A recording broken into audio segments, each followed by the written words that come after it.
கிறிஸ்துவுக்குள் பிரியமானவர்களே, இந்த நாளுக்கான மாலை நேரம் அண்ணா அப்போஸ்தலனாகிய பவுல் ரோமருக்கு எழுதின நிருபம் 3ஆம் அதிகாரம் 22வது வசனம். ரோமர் 3:22, ரோமன்ஸ் 3:22.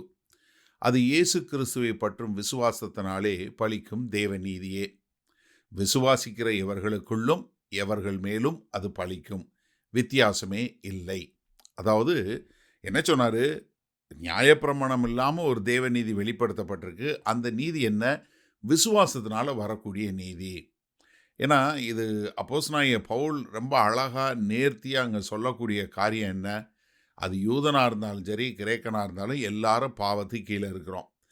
அதனால நம்ம நீதி நியாயப்பிரமாணத்தை கடைப்பிடிப்பதனால இல்லை, கர்த்தராகிய இயேசு கிறிஸ்துவின் மேல் வைக்கிற விசுவாசத்தினால. அப்போ ஒரு மனிதனுடைய நல்ல நல்ல காரியம் நல்ல இதனால வர்றதில்லை, அது கர்த்தர்கிட்டருந்து வரக்கூடிய ஒரு கிருபை, ஒரு ஈவு என்று சொல்லக்கூடியதான். ஏன்னா ரோமர் 1:17 சொல்லும்போது என்ன சொன்னார்? விசுவாசத்தினாலே நீதிமான் பிழைப்பான் என்று எழுதியிருக்கிறபடி விசுவாசத்தினால் உண்டாகும் தேவ நீதி விசுவாசத்திற்கென்று அந்த சுவிசேஷத்தினால் வெளிப்படுத்தப்பட்டிருக்கிறது. அப்போ விசுவாசத்தினால வரக்கூடியது. இது வேற எந்த ஒரு காரியத்தினால இல்லை, இது பெற்றுக்கொள்ளக்கூடியது. யாரெல்லாம் அதை ஏற்றுக்கொள்கிறாங்களோ, இதே கலாத்தியர் 3:30 சொல்லும்போது, விருத்த சேதனம் உள்ளவர்களை விசுவாசத்தினாலும் விருத்த சேதனம் இல்லாதவர்களை விசுவாசத்தின் மூலமாயும் நீதிமான்களாக்குகிற தேவன் ஒருவரே. என்ன யாரா இருந்தாலும் சரி. அதே ரோமர் 4:5 சொல்லும்போது, ஒருவன் கிரியை செய்யாமல் பாவியை நீதிமானாக்குறவரிடத்தில் விசுவாசம் வைக்கிறவனாயிருந்தால் அவனுடைய விசுவாசமே அவனுக்கு நீதியாக எண்ணப்படும். அப்ப என்ன? ஒரு மனுஷன் அவனுடைய கிரியையினால இல்லை, அவன் கர்த்தராகிய இயேசு கிறிஸ்துவின் மேல் வைக்கிற விசுவாசத்தினால தான் அவனுக்கு தேவ நீதி உண்டாகும். கலாத்தியர் 2ஆவது அதிகாரம் 16வது வசனம் பாருங்க. நியாயப்பிரமாணத்தின் கிரியைகளினாலே எந்த மனுஷனும் நீதிமானாக்கப்படுவதில்லையே. அப்போ என்ன? எந்த ஒரு மனுஷனாக இருந்தாலும் அவனுக்கு எப்படி இந்த நீதி கிடைக்கிறது? கர்த்தராகிய இயேசு கிறிஸ்துவின் மேல் வைக்கிற விசுவாசத்தின் மூலமாக. ஆனால் இது யாருக்கெல்லாம் பலிக்கும்? அது யாராக இருந்தாலும் சரி, அது யூதனாக இருந்தாலும் சரி, கிரேக்கனாக இருந்தாலும் சரி, எல்லாருக்கும். அப்போ இங்கே அப்போஸ்தலனாகிய பவுல் சொல்லக்கூடிய காரியம் என்ன? தேவநீதி என்பது ஒரு ஈவு. அது விசுவாசத்தினால பெற்றுக்கொள்ள முடியும். அதை நம்ம கிரியை செய்து ஏற்றுக்கொள்ள முடியாது. அது இலவசமாய் கிடைக்கக்கூடியது, கர்த்தர்கிட்டருந்து பெற்றுக்கொள்ளணும். அப்போ என்ன தேவை? ஒரு விசுவாசம். இந்த விசுவாசம் என்ன?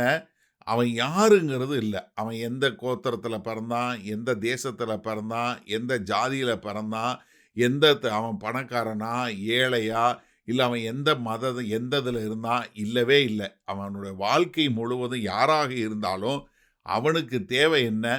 கர்த்தராகிய இயேசு கிறிஸ்துவின் மேல் வைக்கக்கூடிய விசுவாசம். அப்படி வைக்கும்போது இயேசு கிறிஸ்து என்னவாகிறாரு? அவர் தான் he becomes the object of faith. அவர் தான் இந்த வாழ்க்கைக்கு எல்லாத்துக்கும் அவர் தான் மூலதனம். சரி, இந்த நாளில் இந்த வசனத்தை நம்ம எப்படி எடுத்துக்கொள்வது? அதாவது கர்த்தருடைய நீதி என்பது நம்ம பெற்றுக்கொள்வதில்லை, நம்ம அடைந்து கொள்வதில்லை, இல்லை நம்ம ஏதாவது கிரியை செய்து நம்ம அதன் மூலமாக சம்பாதிக்கிறது கிடையவே கிடையாது. இதை நாம் தெளிவாக புரிந்து கொள்ளணும். எல்லா மனிதர்களும் பாவத்துக்கு கீழே இருக்கிறோம். அது யூதனாக இருந்தாலும் சரி, கிரேக்கனாக இருந்தாலும் சரி, எந்த மனுஷனாக இருந்தாலும் பாவத்துக்கு அடிமையாக இருக்கிறான். அந்த பாவத்தில் பிறந்தவன் தன்னை பாதுகாத்து கொள்ள முடியாது, தன்னை ரட்சித்து கொள்ள முடியாது. அவனுக்கு தேவை என்ன? தேவன்கிட்டருந்து வரக்கூடிய ஈவு, தேவன்கிட்டருந்து வரக்கூடிய கிருபை. அப்போ என்ன? நம்ம இந்த தேவ கிருபையை பெற்று விசுவாசத்தின் மூலமாய் நம்ம என்ன பண்ணணும்? கர்த்தருக்கு முன்பாக நிற்க தகுதி உள்ளவர்கள் என்று சொல்லக்கூடியதா. அப்படி வரும்போது இது யாருக்கெல்லாம் வரும்? எல்லாருக்கும். அப்போ நம்ம என்ன புரிஞ்சு கொள்ளணும்? நம்ம எல்லாருமே ரட்சிக்கப்பட்ட எல்லாருமே ஒரே மாதிரி இருக்கிறோம். நம்ம எல்லாருமே தேவனுக்கு முன்பு சமமானவர்கள் என்பதையும் நம்ம புரிந்து கொள்ளணும். அதனால நம்ம இது நம்மளுடைய பெர்ஃபார்மன்ஸ் இல்லை, இது நம்ம செய்யக்கூடிய கிரியை இல்லை, மாறாக இது தேவன்கிட்டருந்து வரக்கூடிய ஒரு நல்ல ஈவு, தேவன்கிட்டருந்து கிடைக்கக்கூடிய இலவசமாய் வரக்கூடியது. அப்போ நமக்கு தேவை என்ன? நீங்கள் யாராக இருந்தாலும் சரி, நீங்கள் யூதனாக இருந்தாலும் சரி, யூதன் அல்லாத புறஜாதியாராக இருந்தாலும் சரி, இப்போ நம்ம தமிழ் பேசக்கூடிய மக்கள் யாராக இருந்தாலும் சரி, எல்லாருக்குமே என்ன விசுவாசத்தின் மூலமா தான் ரட்சிப்பு. அப்போ நீங்க கர்த்தராகிய இயேசு கிறிஸ்துவை விசுவாசித்து, நீங்க அவர் மேல உங்களுடைய விசுவாசத்தை வைக்கும்போது, அவரே உங்களுக்கு நித்திய ஜீவனை கொடுப்பதற்கு மூலதனமாயும், ஆதாரமாயும் இருக்கிறார். அப்போ நீங்க அத புரிந்து கொண்டு வாழ்ந்தீங்கன்னா, நிச்சயமாக என்ன கிறிஸ்தவருக்குள்ள பாகுபாடே இருக்காது. அப்போ இலவசமாய் தேவநீதி எல்லாரும் பெற்றிருக்கிறோம். நீங்க எத்தனை வருஷம் கிறிஸ்தவனா இருந்தாலும் சரி, எப்பதான் வந்தவங்களா இருந்தாலும், நமக்குள்ள எந்த பாகுபாடும் இல்ல. நம்ம எல்லாருமே தேவன் முன்பாக சமநிலையில் நிற்கிறோம் என்பதை புரிந்து கொள்ள வேண்டும். மகா கிருபையும் இரக்கம் நிறைந்த எங்கள் அன்பின் தகப்பனே, கர்த்தாவே இந்த அருமையான நல்ல மாலை வேளைக்காய் நன்றி. ஆமாண்டவரே, கிறிஸ்தவத்தில் தேவநீதி பெற்றவர்கள் எல்லோரும் ஒரே சமநிலையில் இருக்கிறோம். அதனால் நாம் பட்சபாதம் இல்லாமல் நடந்து கொள்ள வேண்டும்.